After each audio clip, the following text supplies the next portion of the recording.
Good afternoon. My name is Stefan Fusi. I'm with the Center for Entrepreneurship and Innovation at Duke University's Fuqua School of Business, and welcome to day 2 of our pitch, a competition for Black student founders. Thank you very much for your patience as we have been working with our judges this morning to figure out who is going to be the winners of our $25,000 cash grand prize sponsored by Visa and our brand package by Karamis and all of our other wonderful prizes. Let me tell you a bit about what today's agenda looks like. We're going to start right now with a pitch presentations and Q&A with our finalists. They are going to be happy to answer questions from the audience. Then we'll go into a fireside chat with 4 very distinguished and accomplished ecosystem builders around entrepreneurship. We'll have closing remarks by Dean Anthony Nelson of the North Carolina Central University School of Business. And then the moment you're all waiting for, at least I know I am, the award presentations, who's going to take home the prizes and go off and continue building great things with them. So without further ado, we're going to show you our finalists. We have Theravi and Amira Idris, Rerent and Alikaya Barkley, MTM, Jasmine Chigbu, Mindstand Technologies with Michael Ogunsanya, and Renmo, Patrick Pearson Pra. All 5 of our finalists have won prizes from our very generous sponsors, and so we're very thankful for have them. Another shout out to all of our key sponsors. You just saw them up on the screen there. We could not have pulled this project off without all of your help. Thank you very much. So now what we're going to do is bring up one of our finalists, Jasmine Chigbu from MTM, and we'll show you a bit about her company and then take some questions.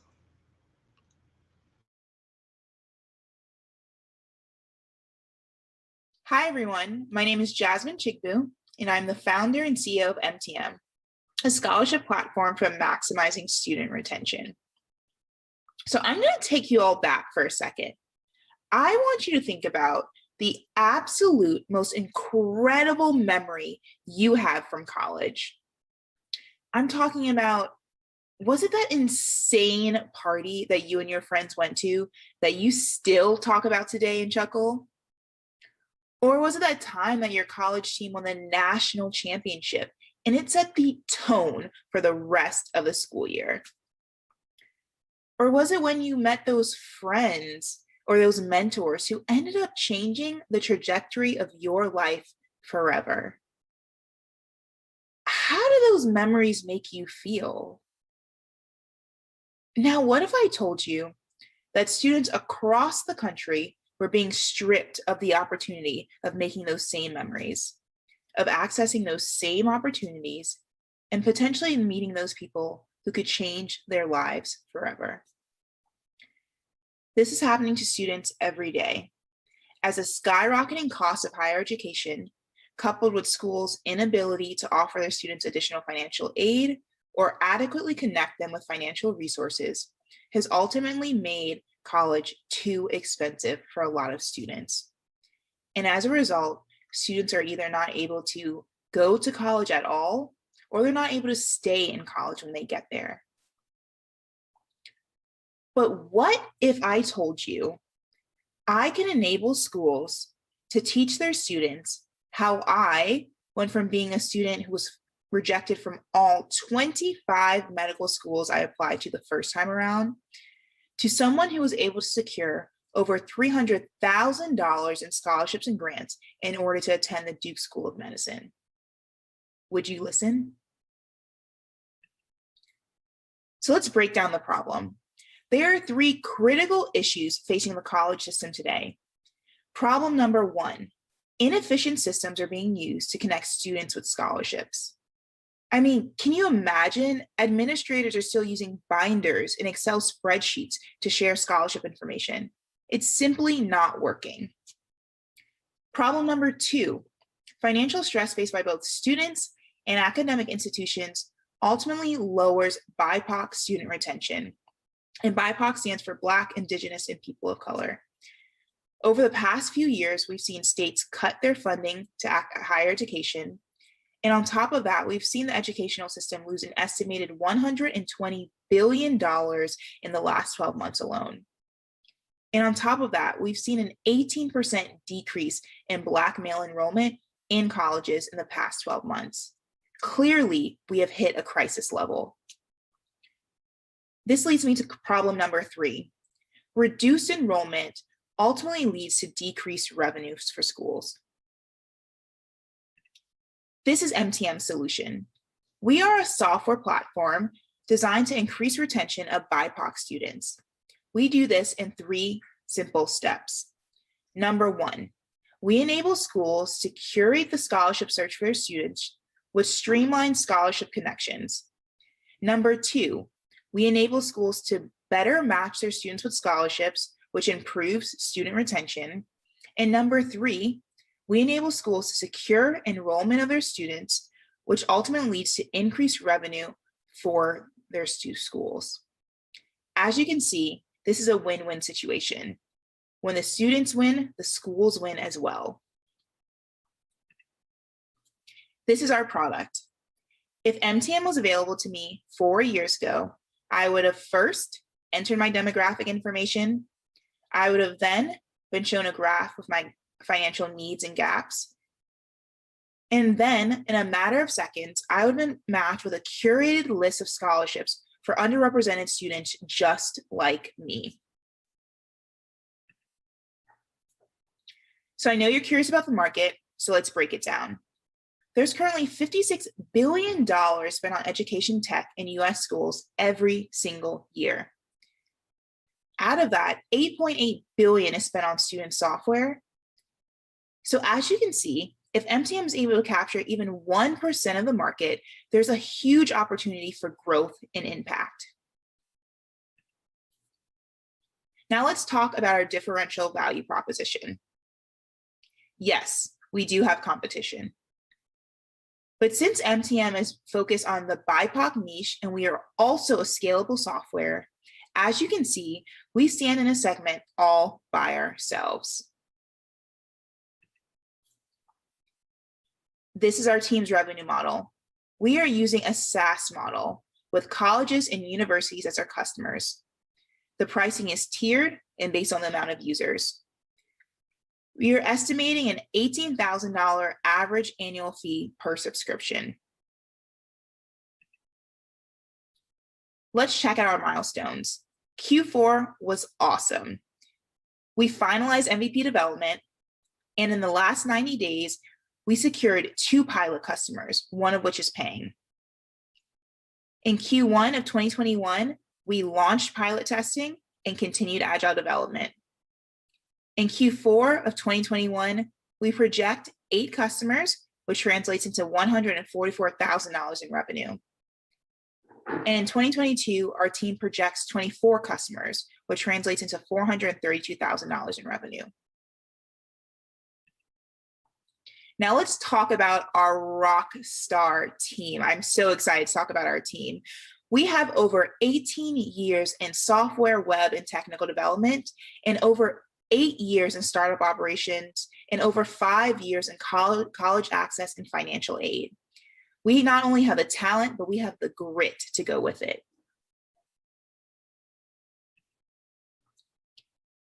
We are looking to close our pre-seed round in the next 90 days. We have currently raised $30,000 in non-dilutive funds from past pitch competitions and grants. We plan to use $100,000 to reach our next milestone, which includes initial customer acquisition and onboarding, our go-to-market strategy, and continued platform feature development. MTM is on a mission to revolutionize higher education. Imagine the impact we could have on the trajectory of students' lives if we did this together. Our team is creating an ecosystem of opportunities without obstacles, and we want you to join us. Amazing, Jasmine. Thank you very much and great job. Thank you.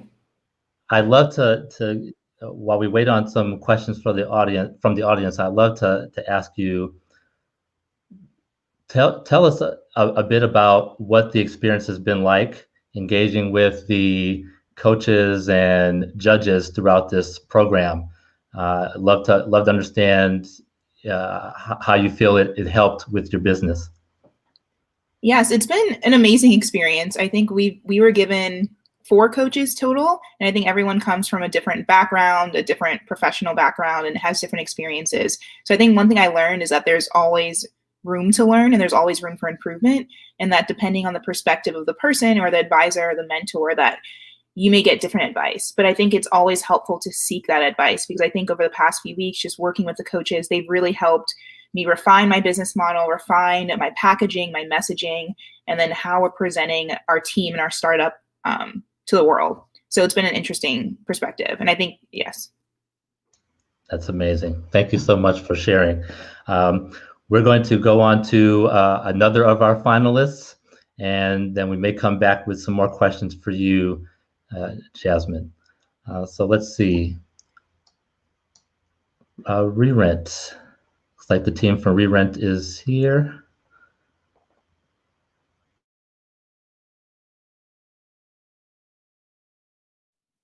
All right. So I launched Re-rent from my apartment at Yale.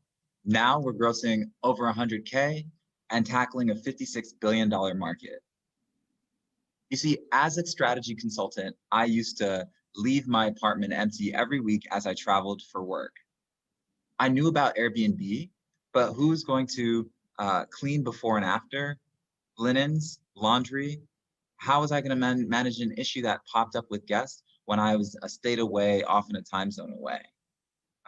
I was prevented from monetizing my underutilized space because of all of these reasons. That's why I launched Re-rent. Re-rent handles cleaning, laundry, guest management, all through our contractors as coordinated by our platform. On-demand hotel staff in a box, if you will. Let me tell you a bit about our go-to-market with students and how it ties to the student debt crisis. You see, after consulting, I went back to grad school, signed a 12-month lease, only to be gone fall break, spring break, winter break, and summer. I counted up all the days. It was more than 170. $5,000 in wasted rent for me. For the average student, we're talking $4,300. And there are a lot of off-campus students, 11 million of them. So it's easy to see how this becomes a multi-billion-dollar problem. But what's less obvious is that housing costs drive student debt. I was paying for my housing with debt, and for students that take on debt, many of them get discounts on tuition, but that's not true for housing. And so that's why housing drives so much of the student debt crisis. So I was looking not just to test the business model, but also to put money back into students' pockets. And so of the 100K in revenue, 50K of that went back into the pockets of students as they avoided debt and recouped rent. On the guest side, we served over 400 of them for more than 1,200 nights at a high level of service. But the thing I want you to take away most importantly is that 90% of our clients hadn't home shared before. But after Re-rent removed the friction, they did it, and 96% of them did it again. They were now monetizing their space because they had the option and the real ability. So now we're looking to get our solution into more hands. This past year, we poured over 4,500 developer hours into our product, and we'll continue to refine it as we launch in new cities this summer. Travel was on pause during the pandemic, but this summer is going to be a party. Particularly because we're able to take advantage of quickly onboarding third-party inventory. How does it work? Signing up for Re-rent takes 2 minutes. It's address, amenities, pictures. We'll do a 15-minute consultation over the phone. And then from that point, you tell us when you're going to be away and call it a day. We handle the rest, including the aforementioned hospitality operations, putting it up on different marketing channels, handling pricing. And then when the revenue comes in, we split it 50-50, our hospitality, your space. And then for longer stays, it's 80-20. This is how those economics break down. So in this case, it's a 5-day stay, $80 a night. We would take half of that, $50 would go towards cleaning and initial cost, including lock boxes, leaving 75% margin on what we take as our share. And our costs are per stay, but our revenues are per day, which adds strength to the business model. Essentially, what we've done is create an infrastructure. Before DoorDash, Chinese restaurants, and pizza places delivered, now any restaurant can deliver without thinking about creating that infrastructure for themselves. They can just take advantage of the existing infrastructure. Similarly, we're looking to make it so that anyone can monetize their space without thinking about taking on a part-time job. It can be passive. We provide the infrastructure. And the biggest difference is that the underlying asset is much more valuable. So there's a much bigger margin there. But our goal is for there to be no wasted space. We help students get more from their homes through home sharing, and we help our guests expect more from their accommodations. Thank you. Alakaya, great job. Thank you very much for being here. I'm going to ask you the same question I asked Jasmine. Just tell us what it's been like to engage with the coaches and or judges through this process, and any takeaways that you have from that. Sure. The judges have been tough, but it's great to see so many really well-established VCs and other folks joining in to help be a part of this experience and being a part of pushing us to better our businesses. The coaching experience has been amazing, just because a lot of those folks are also VCs or business folks who can help us craft and better. I would say that my presentation now is far stronger than it would have been had I not gotten the chance to have sounding boards along the way. And so it's been an opportunity for me to really refine things. That's awesome. Great to hear that. Looking through the questions from the audience, Jasmine, if you're still with us here, there's one question for you there about, and please stay with us, Alakaya, because I want to ask another question. What is the sales cycle for MTM? How was pricing determined? This is an audience question for you. Yeah, that's a great question. So with our pilot programs that we're doing, we were able to secure both customers in a 90-day cycle. So that was great. And then for pricing, we use value-based pricing. So we use a conservative estimate. If we're able to increase the average financial aid a students in the United States is able to secure by 15%, that's how we base our pricing per student based on the average increase. Got it. Thank you. What has been the excitement around your business, Alakaya, with your peers? You're maybe talking to some of them about coming onto your platform. Those who are still current students. What's that been like? It's that part is a lot of fun. It's always it's a fun experience to get to solve a problem that your peers are experiencing, and then see them go from maybe being skeptical about stepping onto the platform to trying to use the platform like at any point that they can, because you see their growth and understanding of the problem, even for themselves, and what the solution, what could be possible, how the future could differ. Kind of like the magic when you use Uber for the first time. It's seeing that kind of excitement is special. Thank you very much for sharing that. You've got a question from the audience, and then we'll take this question. Then we will pull up our next finalist. What is the competitor landscape in your space and your positioning? Sure. So I would say that there's the platform or the marketplace, Airbnb and VRBO. Those are the two main marketplaces. That's where guests go to find short-term rentals. And then you have the providers of short-term rentals, which largely have been individual hosts. And now there's some property management firms and then some full-service hospitality brands. We would be one of those. Sonder is another. And essentially the core difference between us and Sonder is that most of our customers, our clients, are bringing their spaces when they're not using them. And we work with renters, where Sonder typically works with either owners or leases their own space. Thank you very much. All right, let's go to Renmo. Let's hear from them.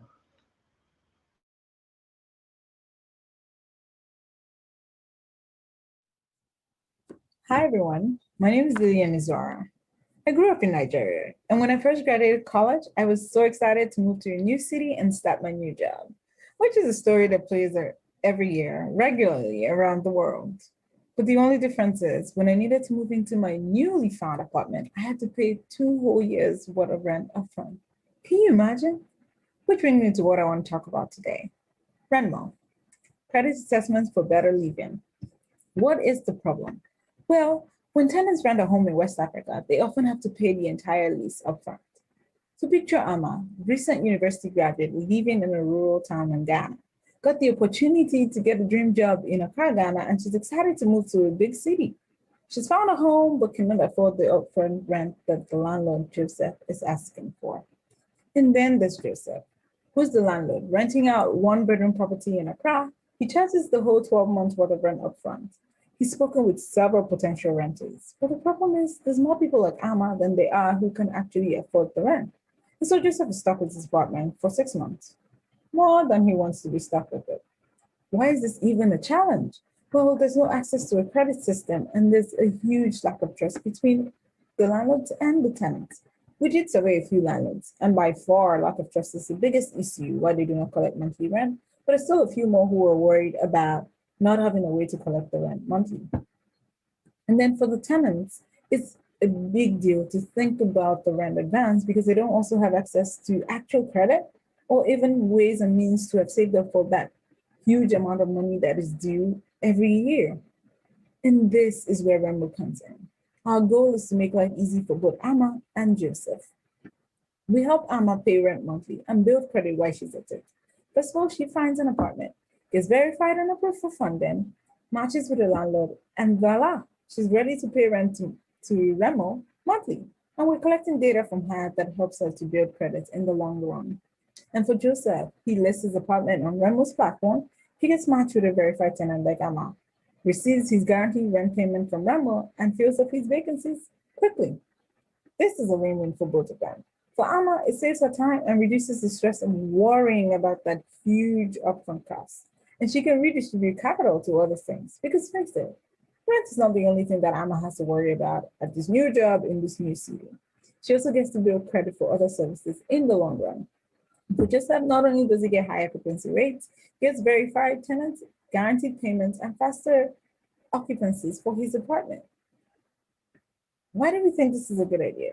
Well, the World Bank and Nigeria's Vanguard newspaper say that there's 90 million people who are urban renters in both Ghana and Nigeria. 30 million of those people are salaried renters, with the average monthly rent being $150. That's a $54 billion annual market value.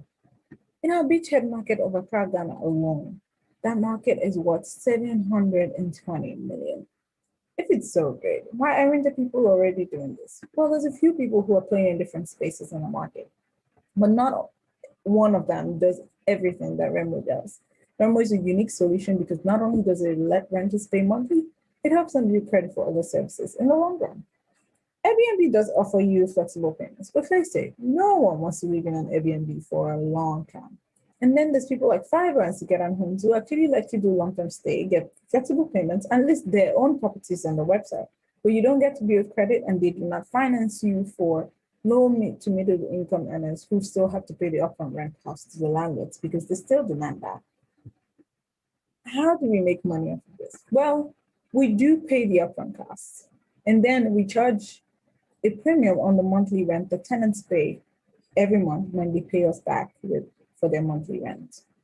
And we've done some research and we have made some progress so far. We've surveyed over 350 landlords and tenants. We currently have 70 plus apartments ready to list. 200 plus renters are on our wait list, and 4 beta tenants are currently enjoying the privilege of paying monthly rent.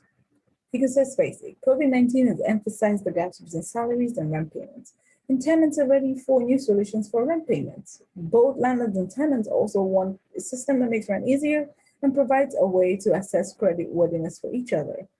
How have we found these people so far? Well, currently through social media, peer referrals, and some employer-sponsored programs. And we think that in the long run, we can continue to acquire customers by multiple channels at little to no cost. Remember how I mentioned our beta customers?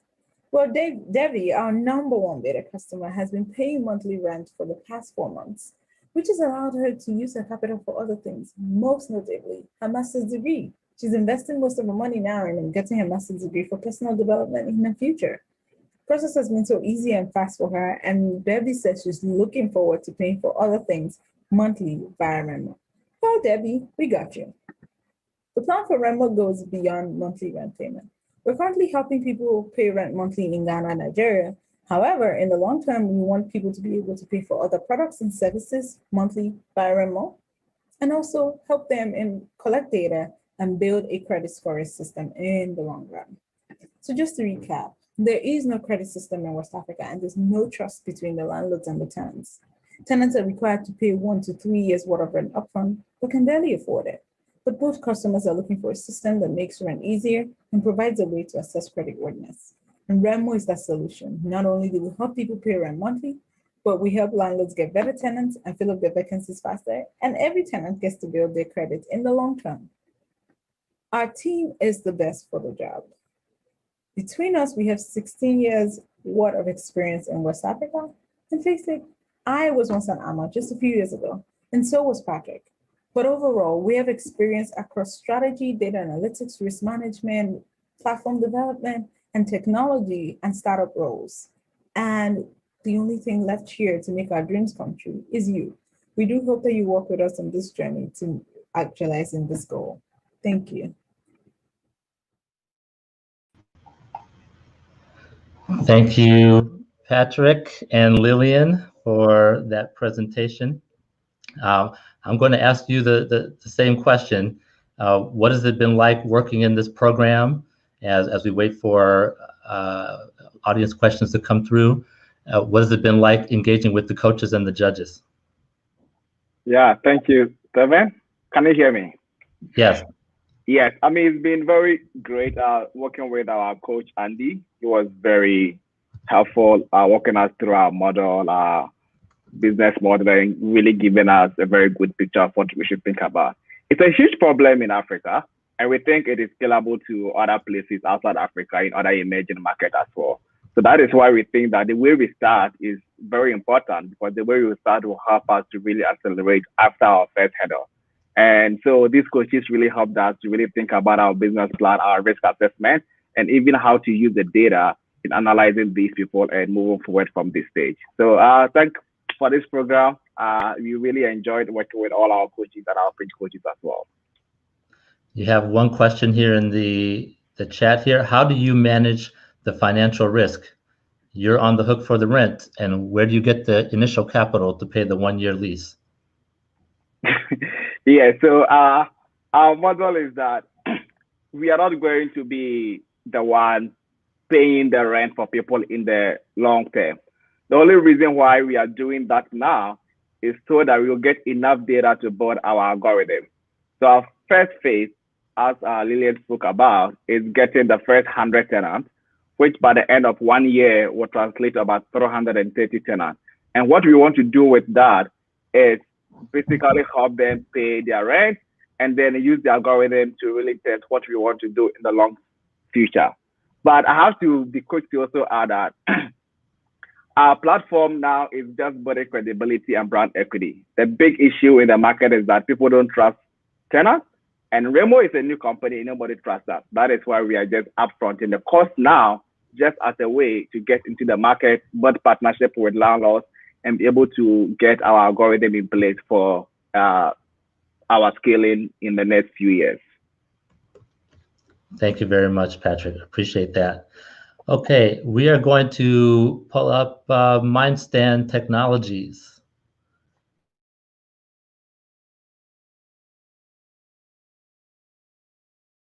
Hi, my name is Michael Ogusanya, and I am the CEO and co-founder of MindStan Technologies.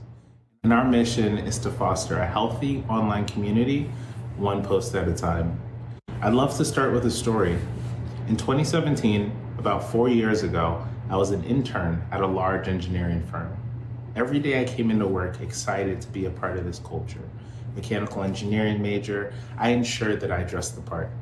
I came into work every day with a button-up shirt, glasses. Things were going well. About 3 weeks into the program, I came into work with a bit of a different appearance. I remember sitting down and I had a polo shirt. I wasn't wearing my glasses. My supervisor came up to me that day and he said, "Hey, Michael, I almost didn't recognize you there. I thought you were like a thug or something." In that moment, I didn't know where to turn.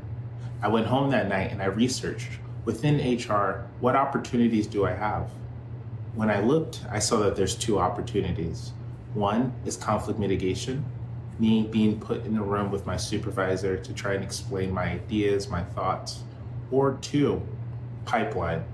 If I choose to move forward with this issue, how many interns like me will end up at that firm the next year? So I chose to say nothing, and I learned I'm not alone. Over 30% of victims of workplace harassment never have a chance to speak up for fear of retaliation or retribution.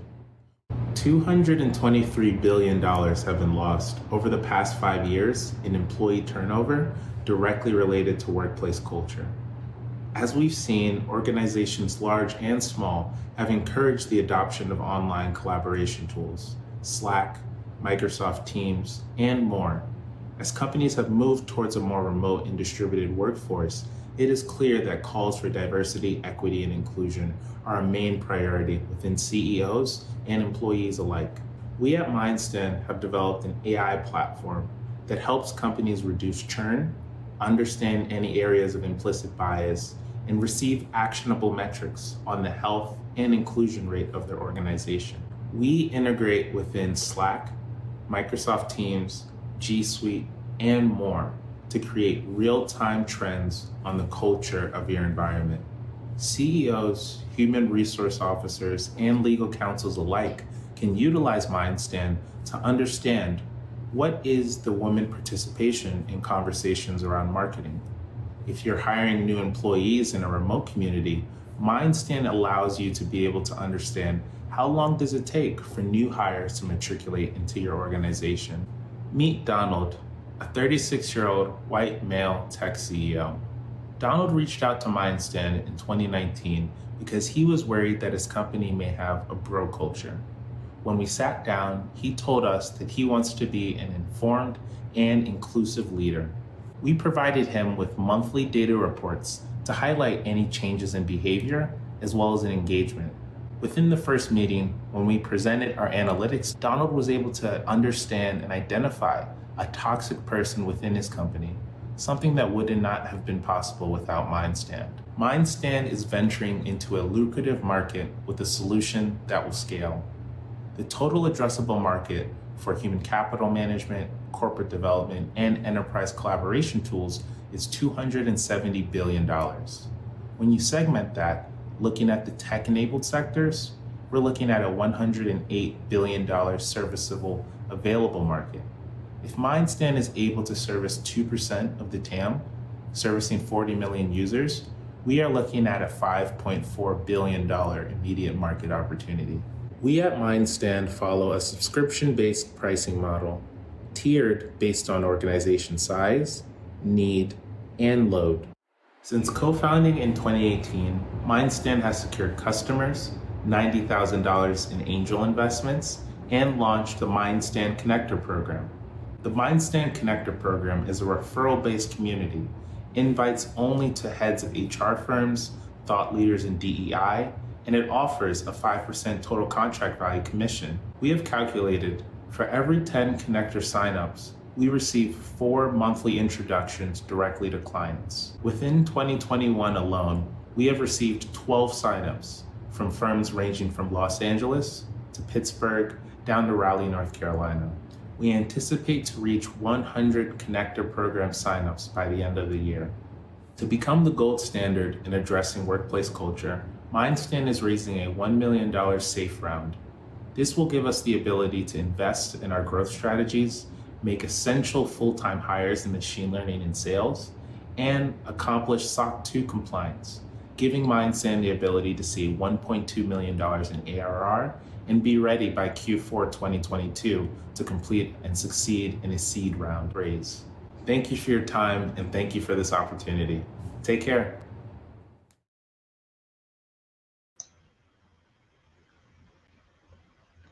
Thank you, Michael, and job well done.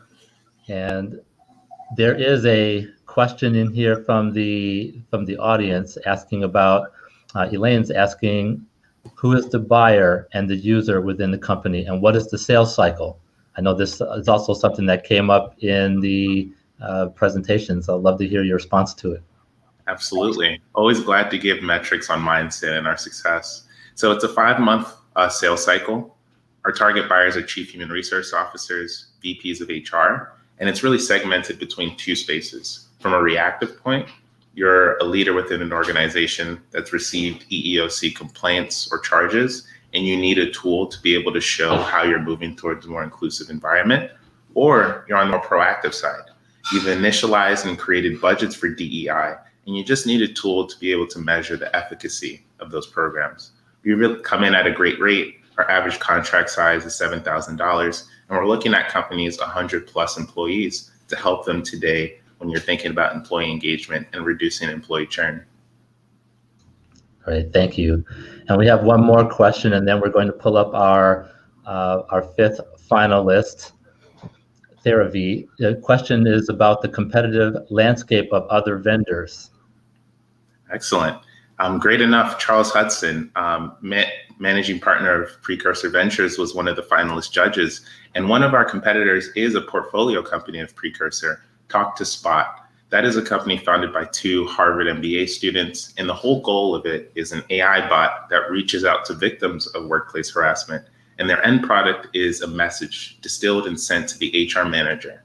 When you think about a solution like that, it helps, but it's a bit more reactive. And that's really where the competitive landscape sits with MindStand. There's two axes. The x-axis, when you think on the left side, is keyword analysis, really basic words, what 2000s legacy HR technology provided. If you type a certain four-letter word, HR would be at your desk the next moment.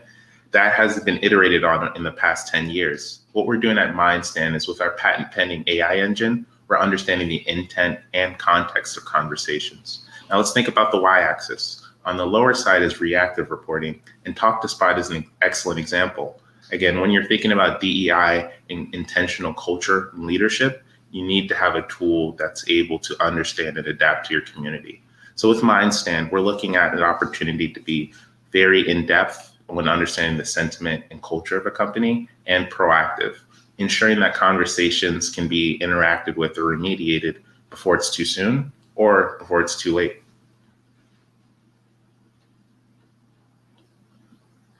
Wonderful. Thank you very much for sharing that.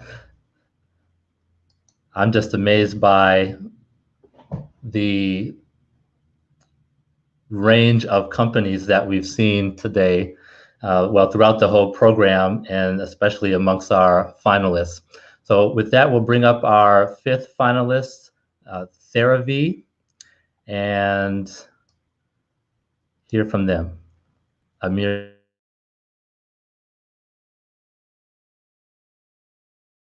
About 2 million people in the United States are living with limb loss. 185,000 amputations occur each year, and 80% of amputees suffer from a condition known as phantom limb pain. Phantom limb pain is ongoing pain in a limb that's no longer there because the brain cannot recognize that the limb has been amputated. This pain can be so severe that it can lead to loss of sleep and a decrease in quality of life. I'm Amira Idris, CEO and founder of Theravi, and I've been chasing a solution for phantom limb pain since 2014. After working at a prosthetic clinic and experiencing firsthand how phantom limb pain can affect an amputee both mentally, physically, and socially. That's why I started my company, Theravi. Theravi is providing non-invasive wearable amputation pain therapy. Phantom limb pain currently does not have any cure, and the leading method to treat this pain is opioids and other prescription medications, which we know have severe side effects that can affect the quality of life of an individual. Our solution is the Theravi Elix, a drug-free wearable device that provides comfort during phantom limb pain attacks by using vibration therapy. So how does it work? The Theravi Elix is a wearable band, which you see right here, that is wrapped around the residual limb. It applies vibration therapy, which mechanically stimulates the nerve endings of the limb, disrupting the pain signals that are being relayed to the brain. In other words, our device is distracting the brain from the pain. Our target market is the 1.7 million amputees suffering from phantom limb pain in the United States, which is currently growing at 10% per year. On average, it can cost an amputee over $3,000 each year for therapy for phantom limb pain. Our device at $300 for therapy puts our total addressable market at $510 million. We're providing a product and a service. The product is our Theravi Elix hardware device that is purchased once for $200, and it has recurring revenue which is the replacement of these vibrating nodes that are inside the band for $40. And the replacement of these nodes can change depending on how frequently an amputee uses the device. We also provide a service with our Therapy Ely mobile app. Our app allows our customers to be able to control the device as well as be able to track their pain intensity and frequency. Our goal is to have this data available to our customers on a subscription of $5 each month. This data is currently not available at all in the amputee space. Our business model is to initially focus on amputees who've lost their limb due to trauma. This is because a majority of amputees with traumatic amputations do not have underlying conditions that can affect the efficiency of our device. At $300, we can project our annual revenue in the next 6 years to be $25 million. Currently, there are many alternatives that are used to manage phantom limb pain. Unfortunately, these alternatives are either ineffective, have severe side effects, are expensive, are inconvenient, or are invasive. Thankfully, Therapy addressed these issues. Currently, we have a patent pending for a wearable vibrating apparel to help reduce phantom limb pain. And we're planning to file for a smart vibrating motor that would allow vibration therapy to be prescribable, which is currently not something that is being done. This year, we plan to have our device registered as a FDA Class 1 medical device as a therapeutic vibrator. In the next 5 years, our goal is to become a Class 2 FDA cleared device, which will allow us to be able to make specific claims of how our device helps with phantom limb pain. The value of Therapy is that our Therapy Helix is the only hardware product in the market targeted for phantom limb pain therapy and phantom limb pain tracking. Our go-to-market strategy is to focus on amputees who've lost their limb due to trauma because we see them as actively seeking solutions for their product and they're willing to try new products. We plan to market our product through social media platforms as well as the Amputee Coalition of America organization and their In Motion magazines ads. We're looking to grow our sales through referral programs from our customers who have benefited from using our device because we've learned that amputees trust other amputees. So we see this referral program as a big channel to get our product to our customers. We also plan to partner with prosthetic clinics, amputee support groups, and amputee-focused startups like us who are also part of the amputee community. We believe this will allow us to raise awareness for our product as well as help drive sales. Our goal this year financially is to sell 300 units to get our device in the hands of customers to start collecting data on phantom limb pain. We plan to break even by the year 2023, and we have a projected revenue of over $10 million by 2025. Please be aware, this does not include having our data available to physicians and health insurance providers who would also benefit from the phantom limb data to help improve amputation care. We see this more as a B2B model, which we have not included in our financial model yet. Also, our financial projection does not include licensing our smart motor technology, which we're planning to develop, nor does it include future products and services, which we plan to provide. My team includes myself. I'm the CEO and founder. I have a background in biomedical engineering and entrepreneurship and design. My director of outreach, Horatius Jen Lee, he's an amputee himself who joined our team 3 years ago after benefiting from using the Therapy Helix. Jen is also a member of the USA Sledge Hockey Paralympic team, and he's also a USA military veteran. Our engineer, Chris Wells, has a background in mechanical engineering, electrical engineering, and also manufacturing. Chris has been with us since 2016. We also have a group of mentors and advisors who have experience with developing and launching medical devices and other hardware into the product and successfully exiting their companies. And we have a medical advisory board of pain physicians who have experience in the pain space. To date, we've sold 118 of our beta device, and we have 80 pre-orders for the second version of our Therapy Helix device, which we plan to launch this year. We also have 6 prosthetic clinics that are currently using our device with their patients, and we've raised $183,000 of non-dilutive funds to get us to where we are today. In addition, we have $22,000 of saves.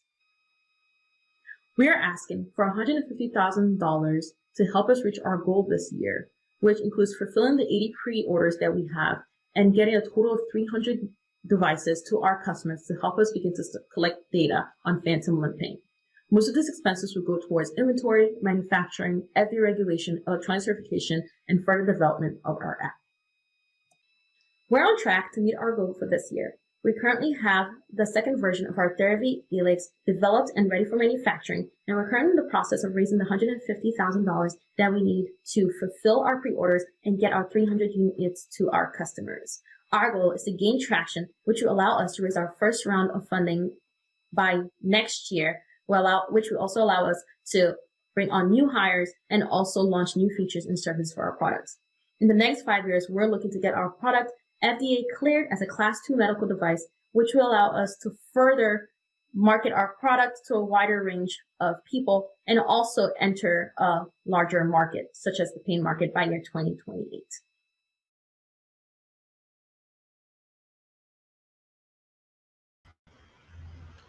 All right.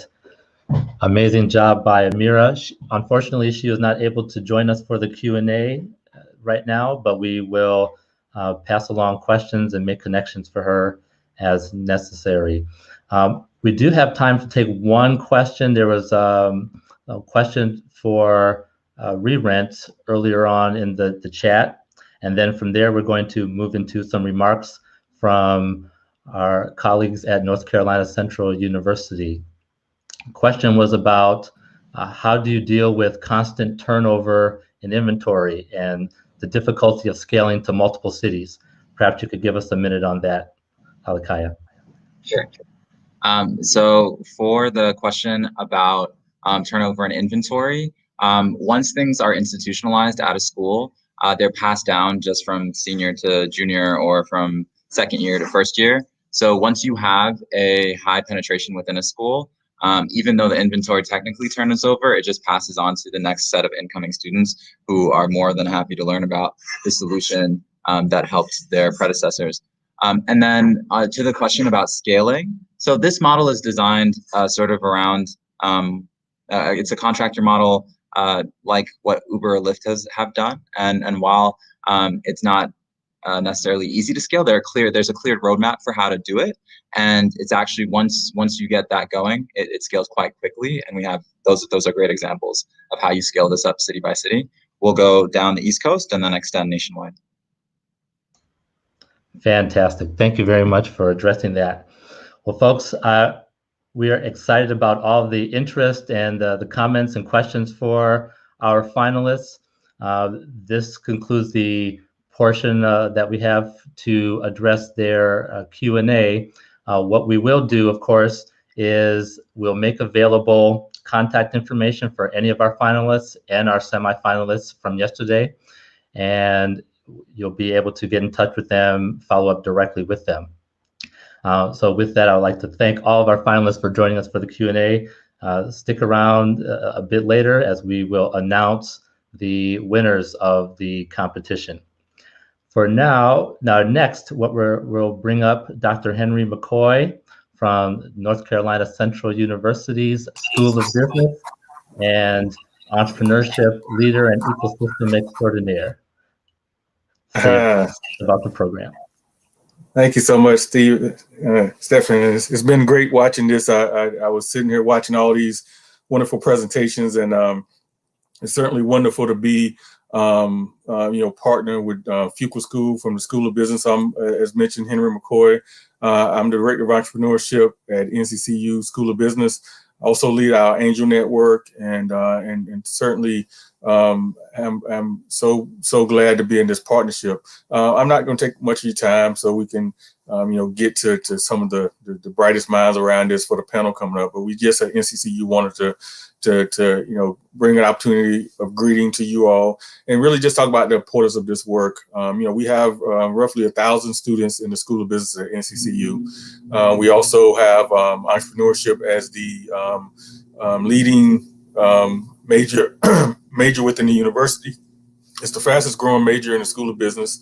And so it's one of those things that folks are flocking to, but certainly it's incredible to see all the energy and all the excitement around entrepreneurship. But we also know that entrepreneurship takes fuel, and the fuel is capital. And so capital really matters, equity matters, and it's so important that that events like this happen, that we bring and showcase this talent. Capital for Black American entrepreneurs is really scarce. I don't have to tell you the details or the numbers, because many of you probably know those numbers as well as I do. 1%, less than 1% of the venture capital going to Black entrepreneurs. And we really got to change that, because we know the talent is not as scarce as the capital. We just saw that with these great presentations, with these great individuals. And so this event, this pitch event, really is about having that conversation about showing that talent comes in droves when it comes to Black entrepreneurship. And so I just want to give you a couple of words and then pass it back over to Stefan for this great panel that's coming up. This is incredibly important. It's incredibly important because there's this broader entrepreneurial ecosystem that's going on. And that ecosystem in entrepreneurship touches so many other parts of life. It connects to human capital, social capital, financial capital, experiential capital. And what that means really is that when you grow the entrepreneurial ecosystem of Black America, that ends up growing all of America. Just like any ecosystem, when certain species from that ecosystem shrink or disappear, it can have broader ramifications than we would ever imagine. And so what we know when we have a vibrant and strong Black entrepreneurial ecosystem, we have young people that are learning at the feet of masters. We have young people who are getting opportunities from internships, and they're getting opportunities for job opportunities. They're getting all these different things. They're getting the capital that comes from their parents or their family, growing businesses that then feeds into their ability to get higher education, to get other opportunities. We also know that when businesses grow, that has some impact on who from the philanthropic world gets access to capital, which then ties into the social sector. So all these things are tied in together. And so that's why it's so important for us to take forth this effort that we have now and really move it to grow Black businesses on a much larger scale than we have currently now. I finish up saying this. This is just a start. We have to do much more. We have to create a situation where there's risk capital in Black America, where just like any other group, we can have individuals that come out and create the great companies of our time. We have others that try and fail, but that shouldn't keep capital from coming into the marketplace over time. It's incredibly important to recognize and realize that as we move further into the future, as minority populations historically become the majority population, it's imperative for everybody that we create an ecosystem that is equitable and fair. And that means making sure that there's always access to capital for entrepreneurs who have ideas, who have that spark of interest, that want to be great and want to introduce something into the economic landscape. We know that in Black America, if you know how to dribble a basketball, you know how to run a football, if you know how to string a couple of lyrics together over a rap beat, people know exactly where that innovation can go and be sold.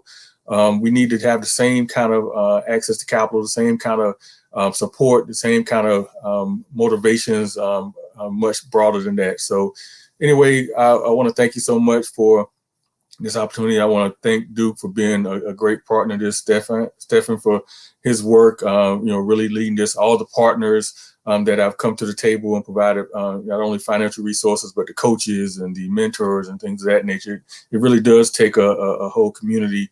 As the saying goes, it takes a village to move this work forward. And we hope that the village continues on beyond just the pitch contest today. And so I'm wishing everybody the best of luck. I know that the entrepreneurs are tense on their edge of the seat as to who's going to be the winner. So thank you very much. And turn it back to Stefan.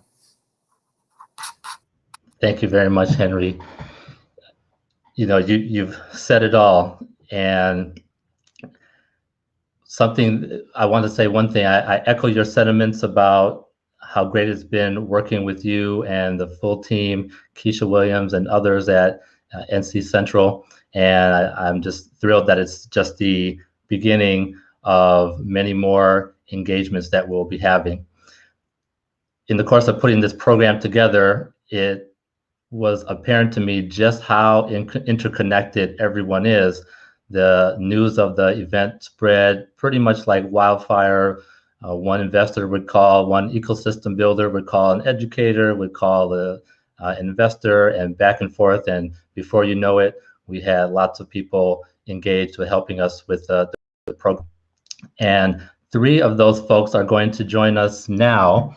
I'd like to bring to the stage Faye Horwitt, who is the president and CEO of Forward Cities, Karen LeVert, who is the venture partner at Pappas Capital, and Dan Roselli, who is co-founder of Packard Place. You may be, those of you who are following the pre-conference information would note that I said 3 instead of 4.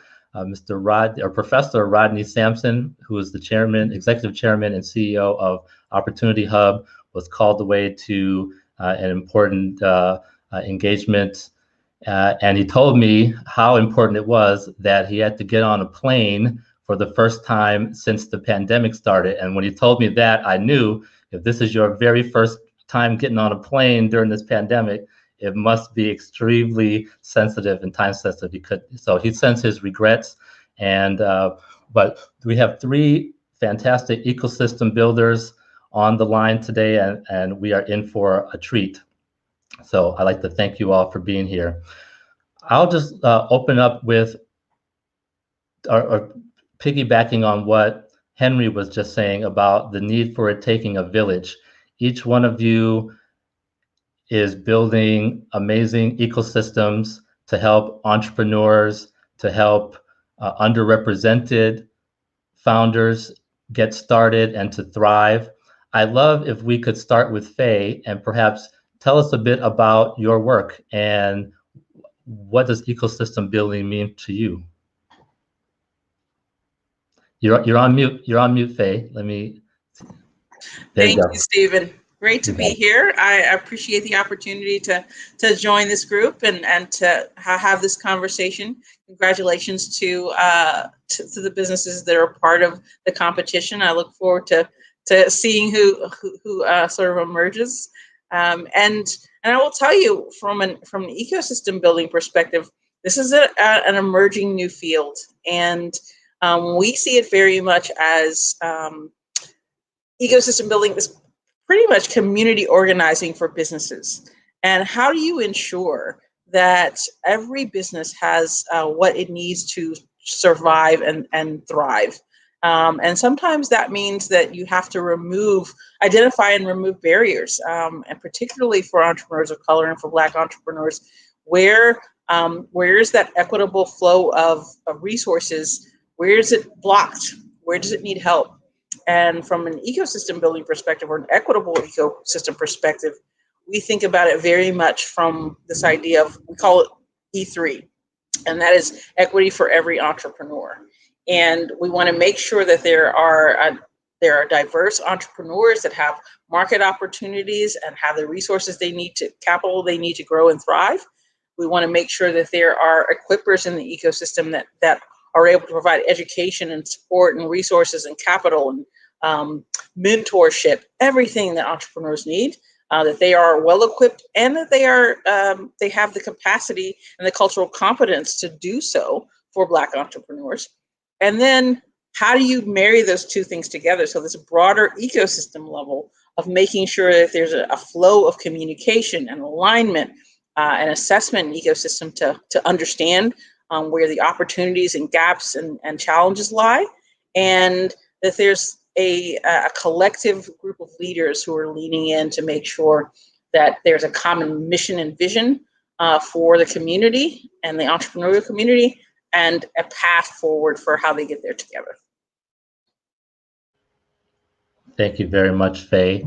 Karen, I'm going to ask you the same question. Please tell us about your work in ecosystem building. What does ecosystem building mean to you? Thanks, Stefan. And also want to just say congrats. This has been super. I had a chance to listen in and want to say thanks to the entrepreneurs. There probably are some that are listening in that didn't get a chance to pitch today, and it's all learning experience. I say winners and learners. There's nothing else. So I've been a part of, from an ecosystem standpoint, building a couple of innovation labs, one Ag Tech and Ventures, one Southeast Tech and Ventures. And I saw just the struggles of, trying to get early stage high tech companies into the marketplace. And so now I'm a venture partner at Pappas Capital, still kind of bridging with the innovation labs. And the method behind the madness for that was just seeing the lack of capital that's out there for early stage entrepreneurs. And we have a couple of entrepreneurs, Black founders, African founders actually, that are knocking the allergens out of a peanut in the Ag Tech and Ventures portfolio. And you would think with a problem as pervasive as a peanut allergy that it would be easy for them to raise money. And it was tough. I mean, they just didn't have a network or an environment around them to help get there. And so now I'm raising a venture fund, and it's really going to target, we will be in the ag space, but we don't need an intro to talk to us or be connected with someone in a network. And I think those are the type of changes I want to make. I want to be the one with the money, being able to fund some of these companies. And we've got, tremendous entrepreneurs that have just proven that against all odds, they've gotten to where they are. And those are the type of investors or type of entrepreneurs that we want to invest in. So my ecosystem influence now will be from the venture side and investing in our entrepreneurs. So I'm happy to be part of the panel, be happy to answer questions too moving forward. Thank you very much. And I would like to prompt the audience, if you have some questions for any of our panelists, please do enter those into the chat. We'll be monitoring it, and we will bring those questions right up. Dan, you know it's coming. Same question for you. Please tell us about your work in ecosystem building, and what does ecosystem building mean to you? Yeah, fantastic. Well, first of all, thanks for the invite to be here, and congrats for a wonderful event yesterday and today. I think it's tremendous how the event has turned out. So in Charlotte, which is where we are, about 10 years ago, we started an entrepreneurship center called Packard Place, and then an accelerator program called RevTech Labs, and now a venture fund, CFE Ventures, and a couple of major conferences. And, we've always believed that ecosystem is about building and bringing community together. The three core values we founded the organization and the mission on were innovation, entrepreneurship, and community. And community was very purposely brought into that equation. And for us, that has always meant a very inclusive, welcoming community that everyone in the Charlotte ecosystem could participate in, not only physically in the building, but also in the accelerator program. In our fund, and even building on what Dr. McCoy was saying earlier, that idea that there are lots of good opportunities out there. We've been at this almost a decade now, and over half of our companies, not only through our accelerator, but also through our venture fund, have a female founder or founder of color on the team. And that is because we've been very purposeful for 10 years now about recruiting, getting the right applications out there. And as we say, when we get to our finalist, list of 24 companies for our accelerator, we let the very best companies win. But because we have a diverse pool in the mix at the final stage, we end up with a very diverse mix in our investment pool and in the accelerator. So I think there's real purposefulness in what we've done in terms of inclusiveness from the beginning.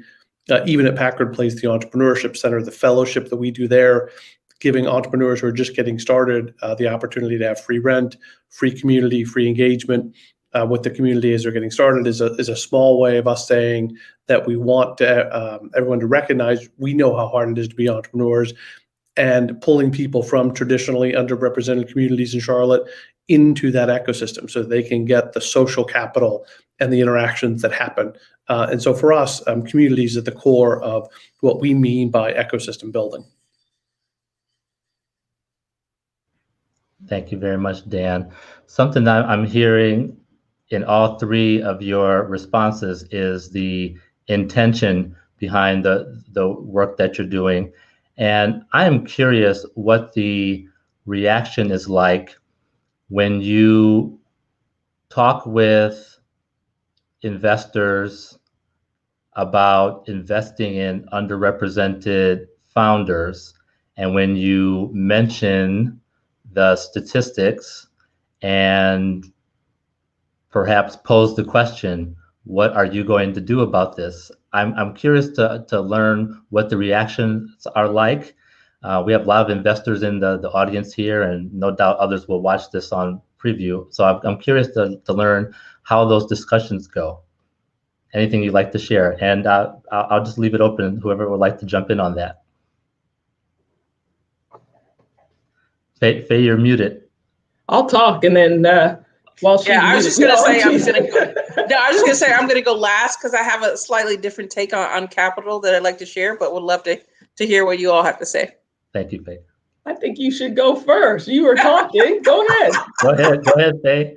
Yeah, definitely. No, I was just gonna say, Forward Cities, our work is deep in equity, and we think about this idea of E3 capital, and that is that there's much more than cash capital in a community, and it is when you think about investment and who is investing in local entrepreneurs. There is a statistic that of every 1,000 people, only 3 will be entrepreneurs, and the rest are supporting communities. So how do you get those other 997 people to invest in whatever ways they can into the growth of their local businesses? And that means that you've got to be able to understand what different kinds of capital there are. And so there's investment capital, social, intellectual, networking capital, relational capital, the power of the consumer to purchase and to buy Black and to support Black businesses. And so we think about this much more beyond the idea of venture capital. And I think that once you take that lens, you're able to see just from a standpoint of everyone in the community that can support businesses, even from a corporate perspective. So just sort of our lens on it. Thank you. Karen, please. I don't really ask. Okay. After I saw I was looking at the kind of going over the questions again this morning. It's like, maybe I would have changed that one. So I think to your point, I don't think it's about asking kind of investors to do more. I think the conversation is completely different now than it was a year ago, or definitely a year ago.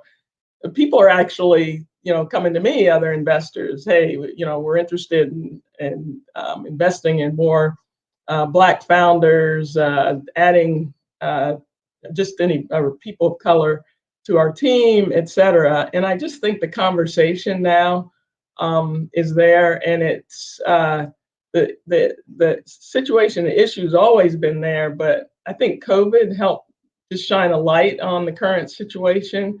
And we were moving slow enough, I think, as a world to really see. And so anyone now that just doesn't get it probably will never get it. But I think it's really, I have totally appreciated folks that have reached out, and it's genuine, and it's I just think it's super that we're having these conversations now. It used to be, from a race perspective or talking about racial issues, I think it was tough for people to talk about it or bring it up. And now, the door's open. And I think that's the great thing that has happened. I still get back to, how we get more people of color funded. I mean, we've got to open our networks. We've got to make sure people are networked, and we can talk more about that later. But it's a process. It's not going to happen overnight. Also, it's not where, a lot of times we think we can fix things immediately. And our issue isn't like here in the middle. It starts at the base, and you got to go back to the elementary students and junior high, and we've got to have a tide rising like that. And but I'm excited that the conversations are happening, and I think change will happen along with that. So thanks. Thank you for sharing that. And something about the points that Faye was making about the different kinds of capital that people can invest. I can't tell you the number of introductions that people have made to try to make this program happen just because they believe in the idea of a program for Black student founders and would like to help to see that be successful, and going beyond money, just making an introduction or volunteering time to be part of it. I think all of those things count because your name's associated with it, and that means you're vouching for it in a way. So that I agree with you on that. And your point, Karen, about the times being different, I can tell you how many times I've had conversations with sponsors for this program and for others we have in the pipe about the need for racial equity and justice. And that was a conversation I could not really imagine having had 2 years ago. Last year, that seemed to open right up. There's been some vulnerable moments in there, but here we are.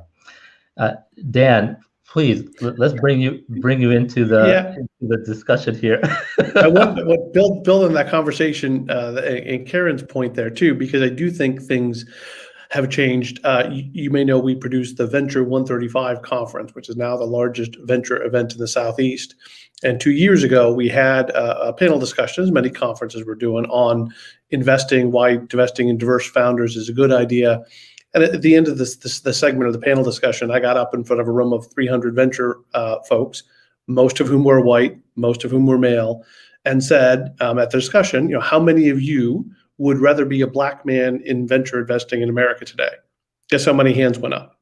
0, right? How many would you prefer to be a woman in venture investing in America today? And again, no hands went up.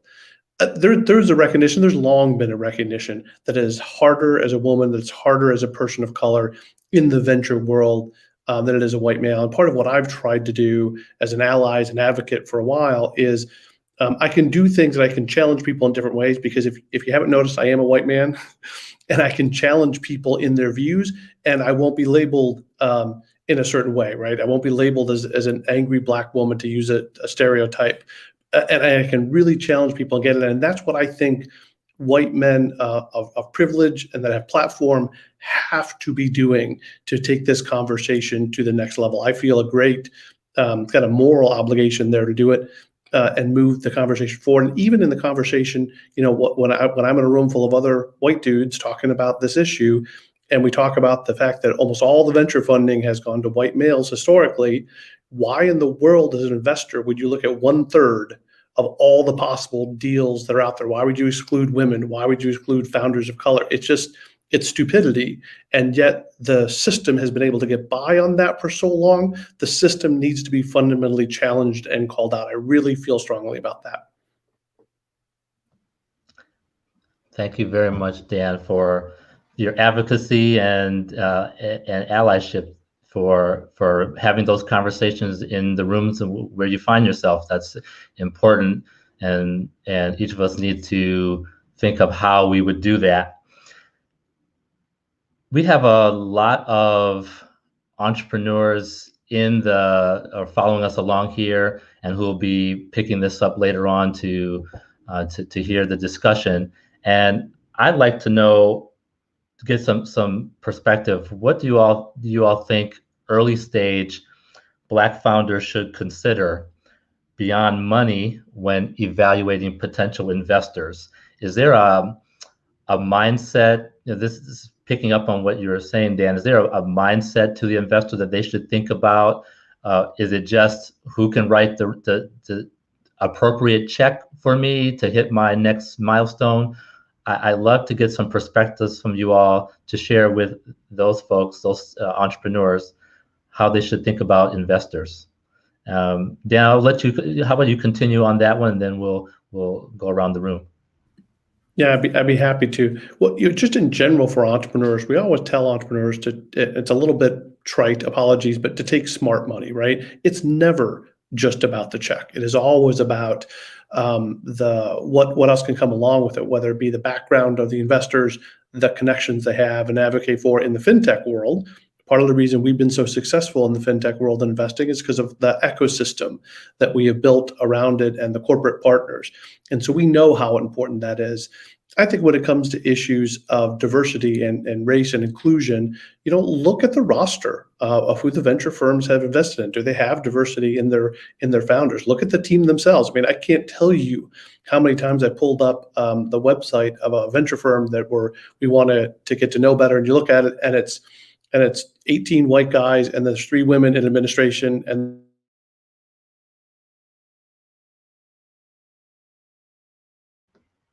Dan, your connection may have dropped there for a moment. While that recovers, perhaps Karen or Faye, you'd like to jump in on this question.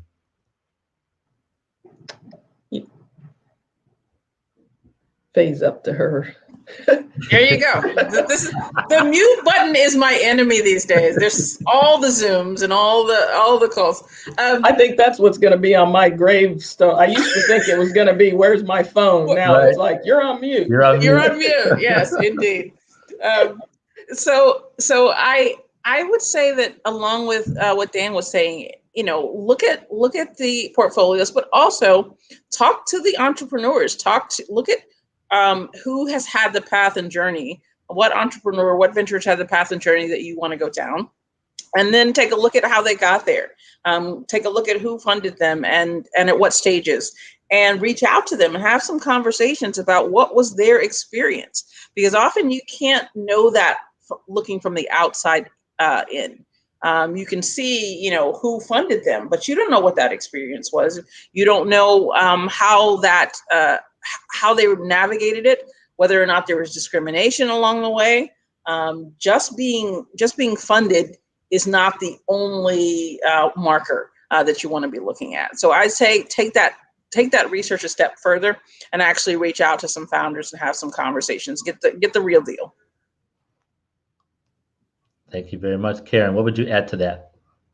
Yeah, first, I think you have to be with the right investor from the beginning. I'm fundraising right now for my fund, and if I go to a limited partner, which is an investor in funds, and they're ones that only invest in companies that are building swimming pools, then I shouldn't go to that investor. And I think entrepreneurs, you have to spend a lot of time really, first of all, understanding, is that investor the right investor for you?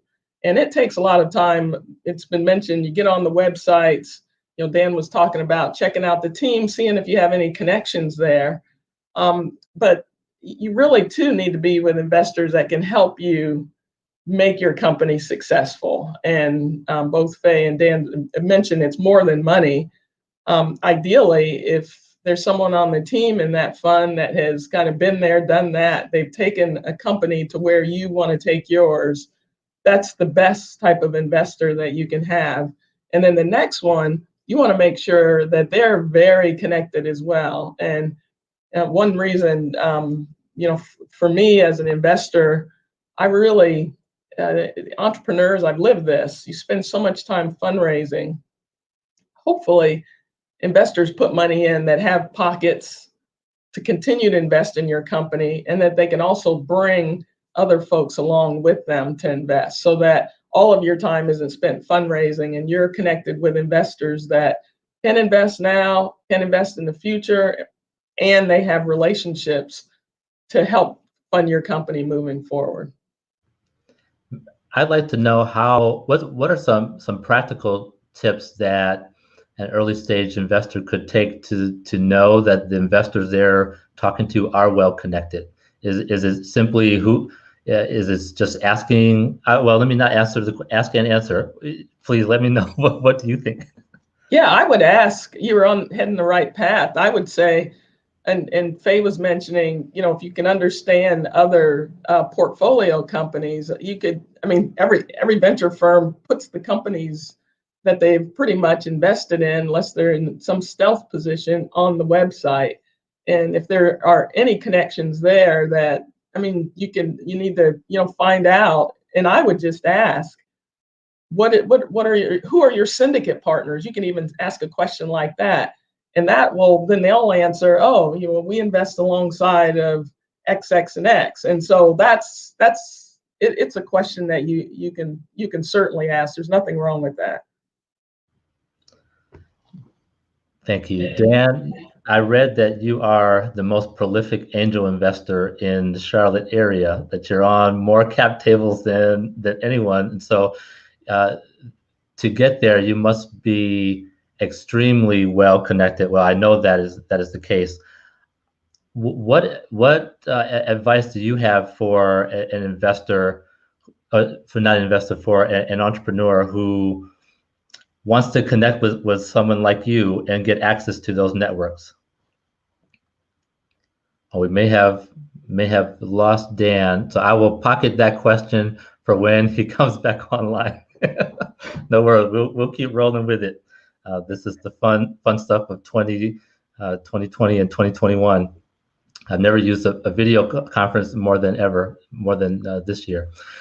Dan, well, you're back. Thank you. I wonder, did you get my question? I can ask it again. Yeah, please do. That'd be great. Okay, great. I was just saying that as a very well-connected angel investor, the most prolific angel investor in Charlotte, you're on more cap tables than any other angel investor. What advice do you have for an entrepreneur who wants to connect with someone like you and get access to the kinds of networks that you have? Yeah, I believe that was already mentioned a little bit, but where you can find a connection that to someone you already know, right? LinkedIn's a great tool for that. Warm introductions are always great, but a number of folks, and I do this because I think it's a great way to meet the community. I do open office hours every week. I'll do 3 20-minute meetings with anybody who signs up for them, and many folks do that. And so that's a great way for me personally to get on my schedule. But other folks will do that. I think warm connections can be a great way of making that happen as well. And then I think that the other opportunity you have is to find something. If you do an introduction or have to do a cold introduction, do 60 seconds of research on people, right? Find out what their investment thesis, find out other companies they've invested in. If somebody sends me a note where I can tell that they've taken 60 seconds to try and figure out who I am, what my motivations are, I'll respond to those almost all the time. And so I think, just a little bit of due diligence on your part can go a long way for the introduction. Thank you very much for sharing that. Well, here's where I'd like to open it up to you panelists, ecosystem builders and entrepreneurs.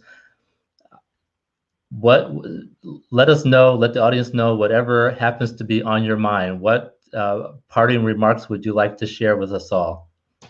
And let's start with Faye, please. You're on mute, Faye. See, I'm trying so hard to minimize sound and train and all of that. Yeah, I would say the one thing that I'm most excited about these days in this space is actually impact investing. Don't sleep on those opportunities. There's a lot of nonprofit national foundations, regional and local foundations that are looking to build their portfolios of impact investing directly in businesses. And I would say, particularly from a standpoint of equity and Black founders, this is a huge market opportunity that I don't want you to ignore. Take a look at, just Google what foundations are out there leaning into this kind of work and make yourselves known. Thank you very much, Karen. Similar to Faye, I don't think there's been a time like this for people of color and anyone really. It's about diversity, and I always sometimes if you built panels and I'm on them, sometimes it's like, oh, they're all female. I'm like, no, that's not diversity. Diversity are white males and Black males and white females. It's everyone. The people that come from rural cities. You had a farm in your backyard. You had buildings in your backyard. How did you grow up? And that's the richness that we bring to teams so that they end up being the best performers. And so everyone, we know this now that we are better with diverse teams. And so if you're thinking about starting something, I think this is a good time, and seek out, programs like this, the accelerators. Years ago, there was no such thing. And now you can get involved. Networks are huge because of the investors that are there and the mentors, and then also, how to communicate what your business model is and how those investors will make money. All that is what you get in acceleration and incubators. And so I just say, I said it at the beginning, winners and learners. Being an entrepreneur is a super experience, and you don't have to be the one with the idea. You can. There were a lot of people at Microsoft that made a great amount of money, and they weren't employees 1 through 10. You may be someone that you don't have the vision. You don't have to have it, but you could be someone that's the executor. And visionaries need people like that. So don't let that scare you away. And life is short, so enjoy what you're doing. So hopefully it's to be an entrepreneur. Thanks. Thank you very much, Karen. Words of wisdom there for sure. And Dan, we're going to give you the final words here on our panel as we wrap up, and the anticipation is building to see who's winning the prizes. So Dan, take it away. All right. Well, I think my internet still is giving me troubles here, but I'll give this a shot. And I guess the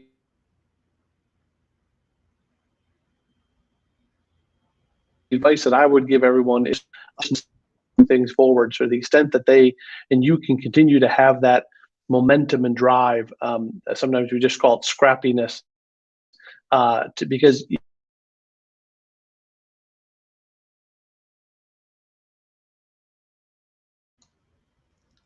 Dan, it seems we may have lost your connection. You will get rejection, and you will hear.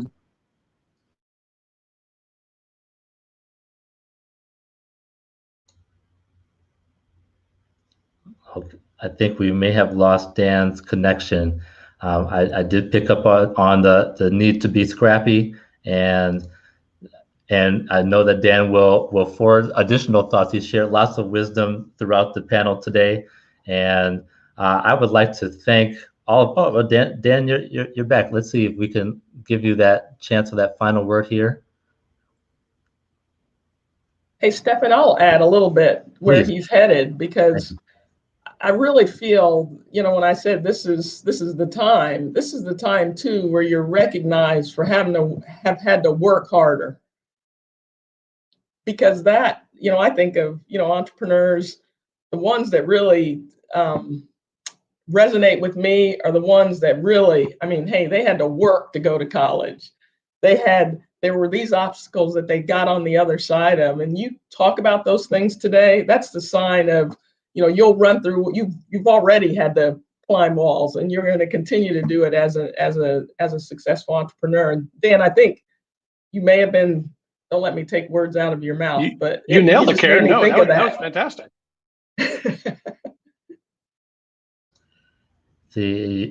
That's the upside of being an active participant in the ecosystem. You'll have one another's backs and build on where the next person left off. So I would just like to thank you all for being part of this panel and sharing such great words of wisdom. Faye, Karen, Dan, thank you so much.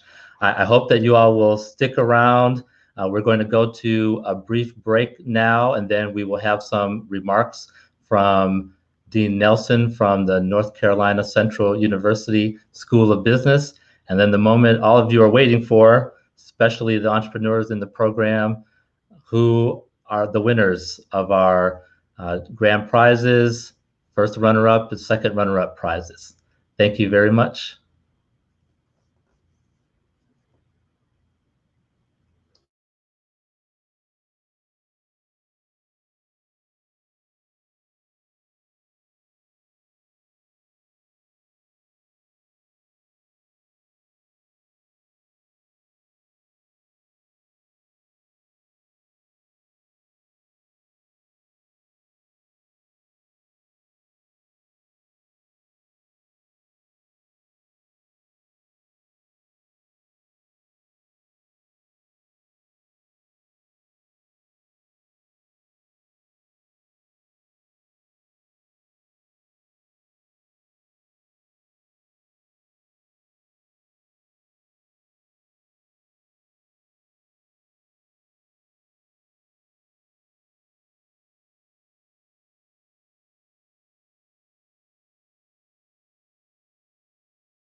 Good afternoon, and thank you all for being here as we get to the crowning moments of our first annual pitch, a competition for Black student founders.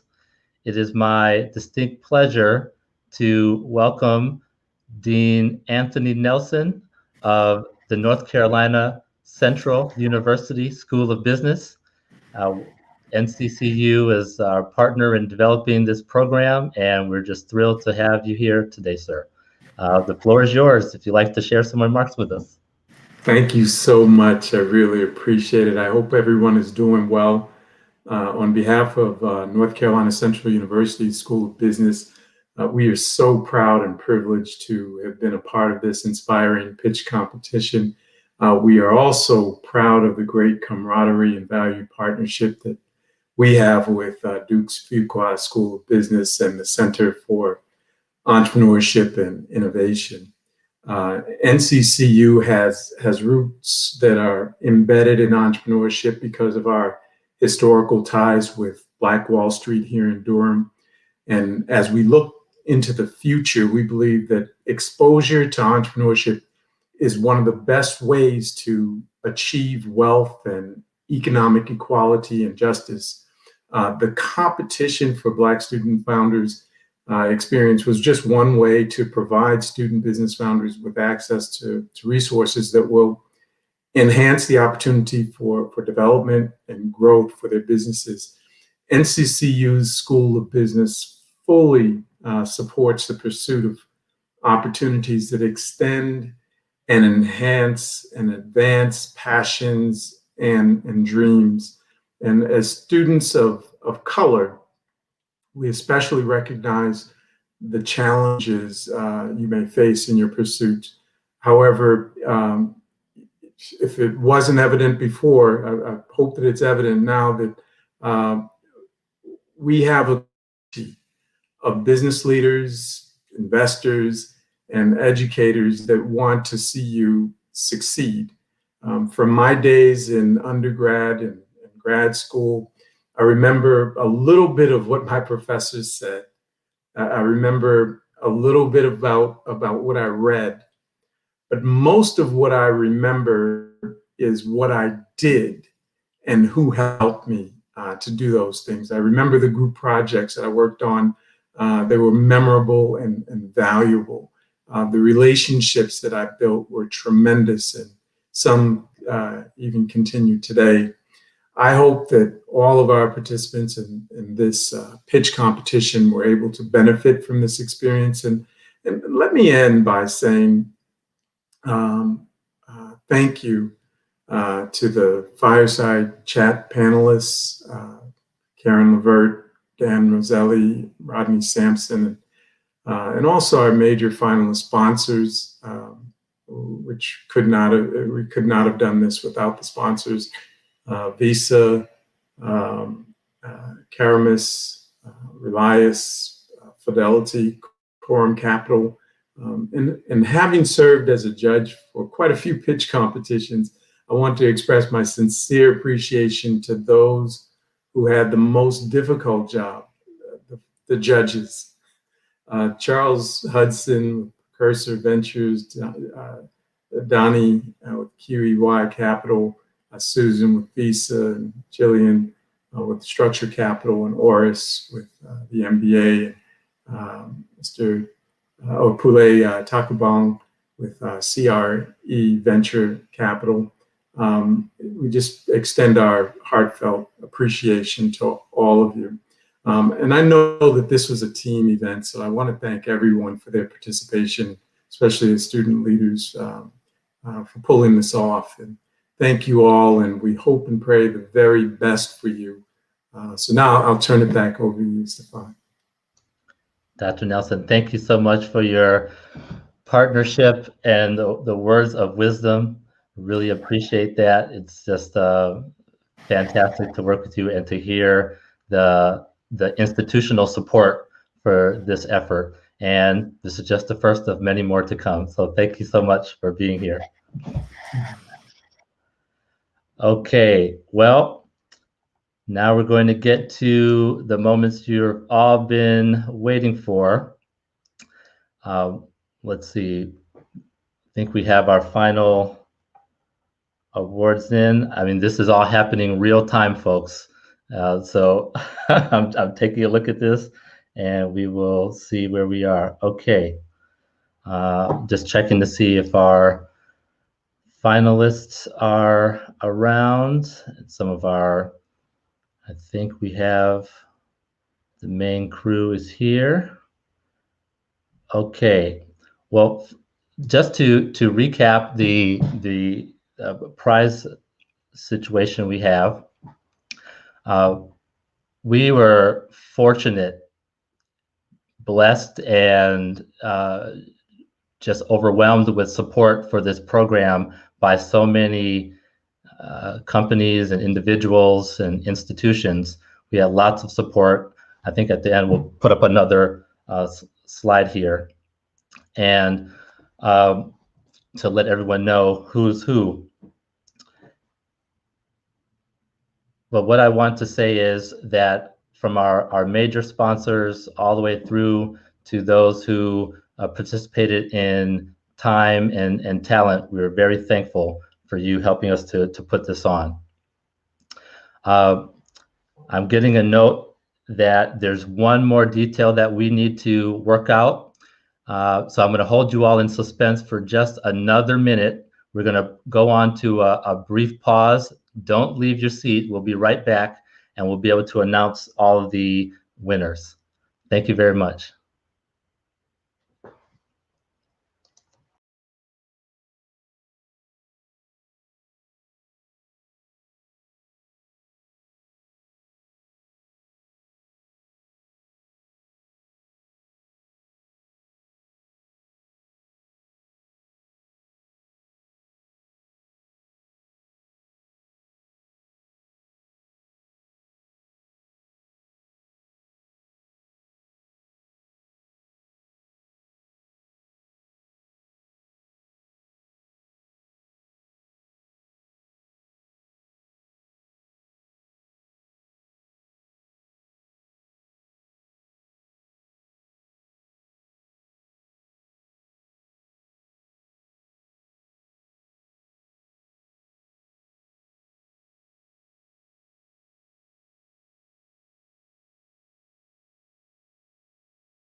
Okay, thank you all for your patience while we knock down the very last details of the prizes. I think we've got it all sorted out now. So first, we're going to announce our second runner-up from our 5 finalists, and this team will win $10,000, which is sponsored by Quorum Capital. And to make that presentation, we have Professor David Robinson, a member of the board of Quorum Capital. Thank you very much, Stefan. It is great to be back with everyone. I'm especially honored to be presenting this award on behalf of Quorum Capital. If I can just take a brief moment and connect back to our conversation yesterday with Grant Hill and Charles and Fred Whitfield.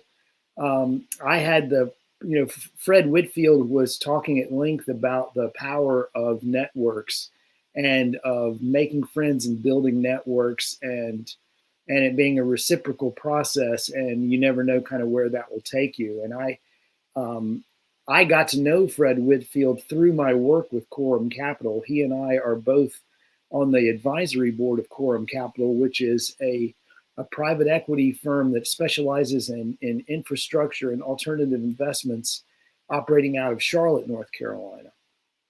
So I think I first started working with Quorum, trying to help them solve some fairly arcane technical problems related to measuring performance management. And I never in a million years would have guessed that it would have brought me shoulder to shoulder with Fred Whitfield and then ultimately to you today to watch this amazing group of students and these fantastic presentations. So Quorum Capital is delighted to be the presenter of the second runner-up award. And I'm very pleased to say that award goes to TheraV. TheraV, congratulations. Congratulations, TheraV. Founder and CEO there is Amira Idris. She was not able to join us for the presentation, but we will for sure get in touch with her and extend the well wishes. We'll also make sure to package this video and get it to her so she could hear your remarks. Thank you very much, David, and thank you very much to Quorum Capital. Thank you, Stefan.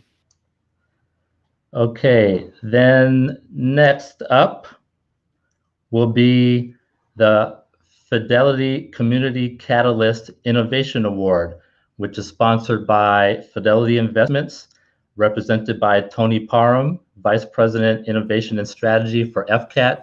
Tony was also a semifinalist judge, and we're very thankful to have you here. So Tony, please, the floor is yours.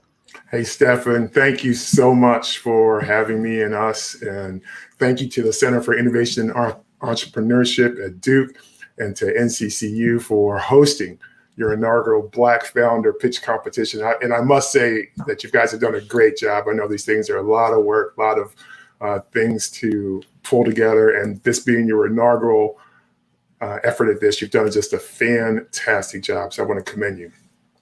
But on behalf of Fidelity Investments, I'm pleased to announce the newly created Fidelity Community Catalyst Innovation Award.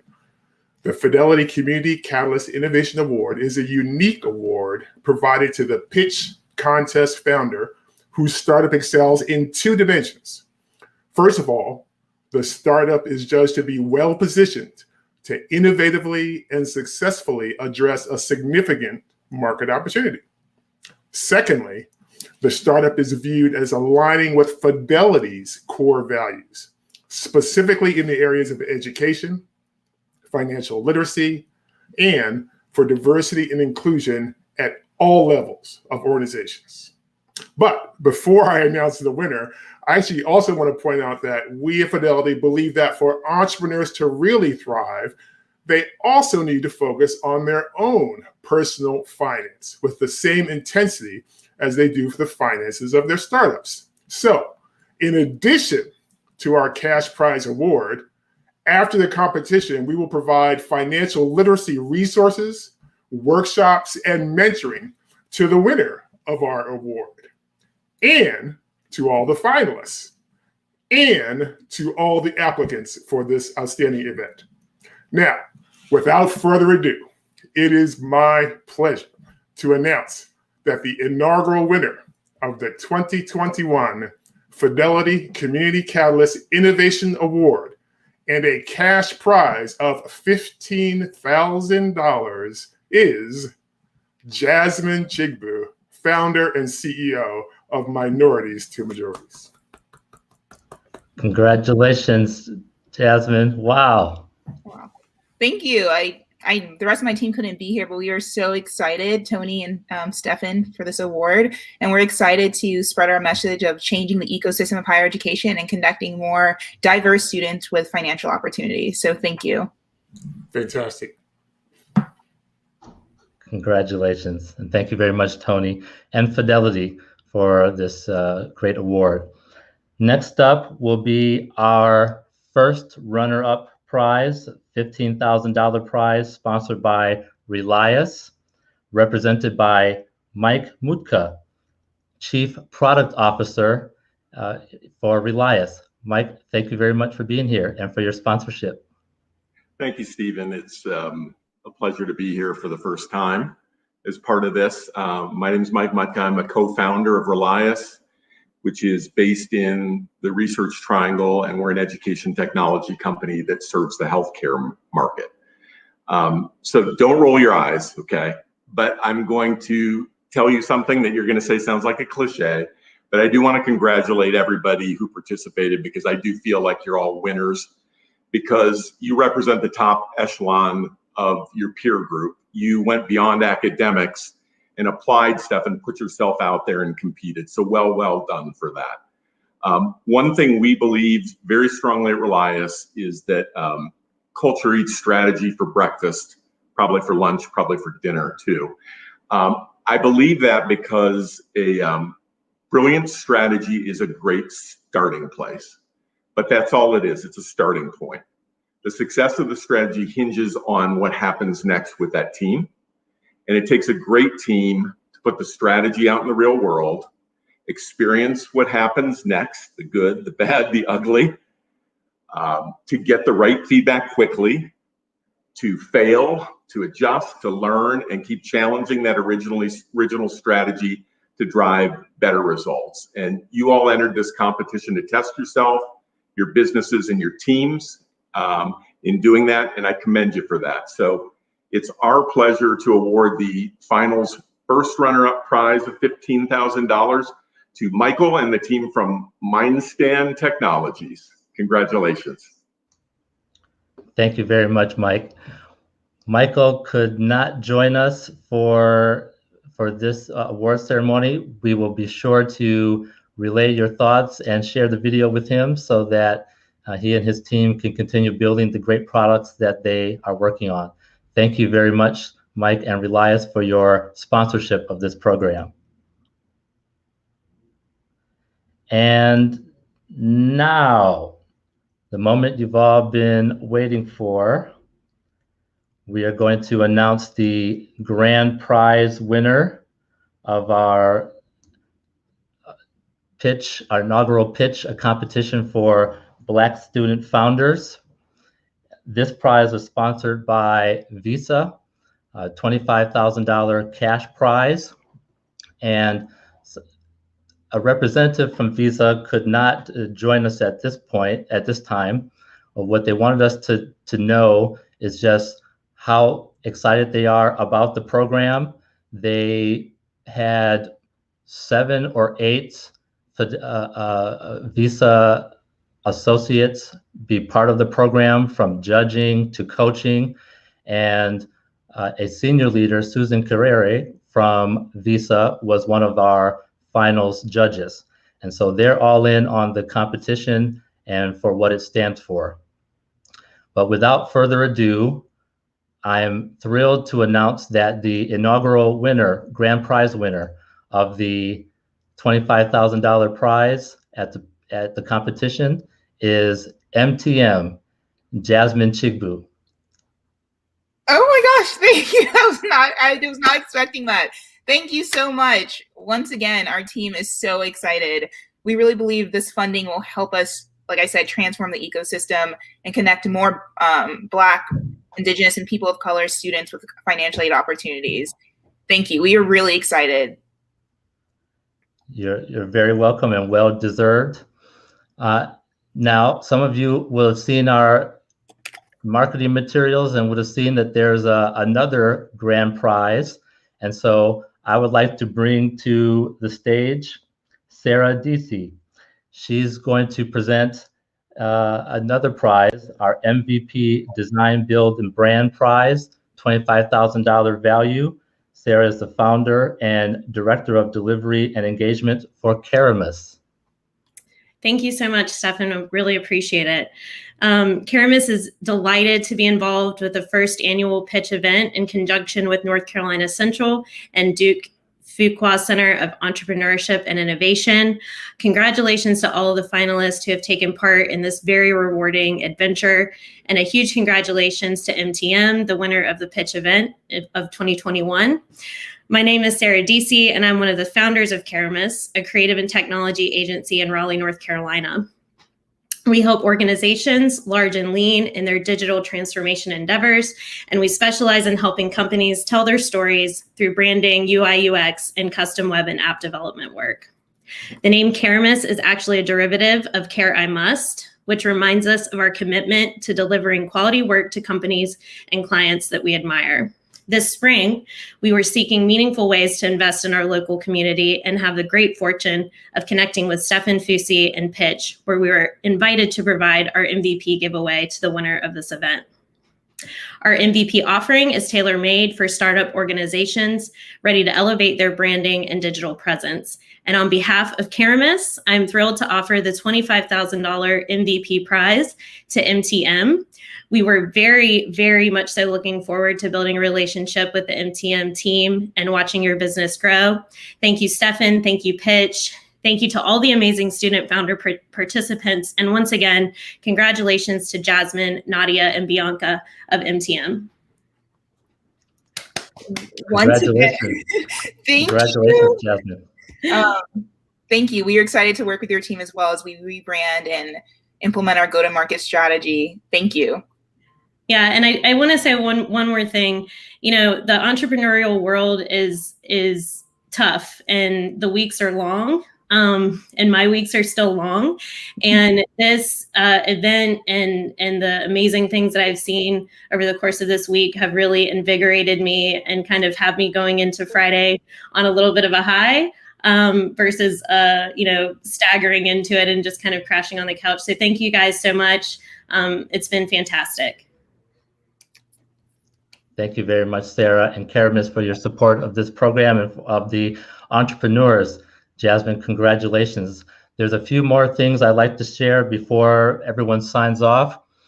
First off, I would like to thank all of the sponsors of our semifinalists, i.e. all of the finalists won $5,000 prizes. Those are sponsored by GM, Landmark Partners, Arctos Sports Partners, Bank of America, and RTI International. So a big shout out to each of our finalists for winning and for your participation in building these great companies. Second thing I'd like to share is some late breaking news. Over the course of yesterday's semifinals rounds, several of the investors and judges who participated in the rounds contacted me and said, we've looked at these pitches and we really want to, we found a company that didn't make your finals as you announced it, but which matches up with a mission that we have, that we see as the spirit for this program. And these are investors from RTP Capital, and they've opted to award the mission prize to Steph Manuel from True Fiction. And so Steph may not be here in the audience with us, but that's the late breaking news that I'd like to share with the group, and congratulations to Steph. Thank you all to all of our sponsors. Thank you all for joining. And Please take good care and look forward to additional programming with you in the future. Good.